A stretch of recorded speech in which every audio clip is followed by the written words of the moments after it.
Detskiy pultli mashina uchun Toshkent shahrida akkumulyator zakaz qilishgan. 3tadan 7 qator terilgan, jami 21 ta lition akkumulyator bor. Har bir donasi 2600 mAh, ya'ni 12 volt 18 amper.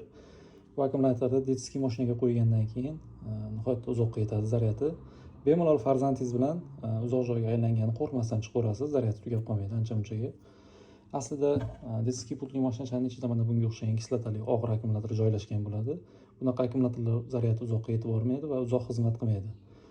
Bunaqa akkumulyatorlarga har xil kislotalar qo'yib to'g'rilash foydasi yo'q, ishlash sikli oz bo'ladi. Bu lition akkumulyatorga BMS plata qo'yilgan, zaryadi to'lgandan keyin uzib qo'yishni ta'minlaydi va zaryadi tugab nol bo'lganda o'tirib qolmaslikni ta'minlaydi. Bu narsani bemalol o'zingiz sotib olib ulab olaverasiz. Ulanishi juda oddiy. Shu o'tiradigan joyning tagida joylashgan bo'ladi. Mana shunga o'xshagan akkumulyator. Ikkita kabel ulangan bo'ladi, ya'ni qora minusi, qizil plyusi. Shu shtekerini chiqarasizda, mana bu akkumulyatorda joylashtirib, kabellarini klemiga ulab qo'ysangiz bo'ldi. Mana bu joydan ham zaryad qilsa bo'ladi. Mashinachani o'zidan ham zaryad qilib ishlataverasiz. Bu akkumulyatorga qo'shib, zaryadnigini ham birga qo'shib jo'natamiz.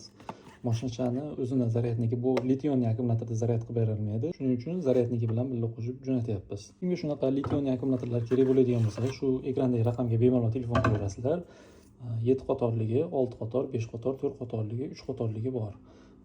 Narxiga keladigan bo'lsak, mana shu akkumulyatorda ko'pchilik narxini so'radi. Zaryadniki bilan birga 950 ming qilib beryapmiz.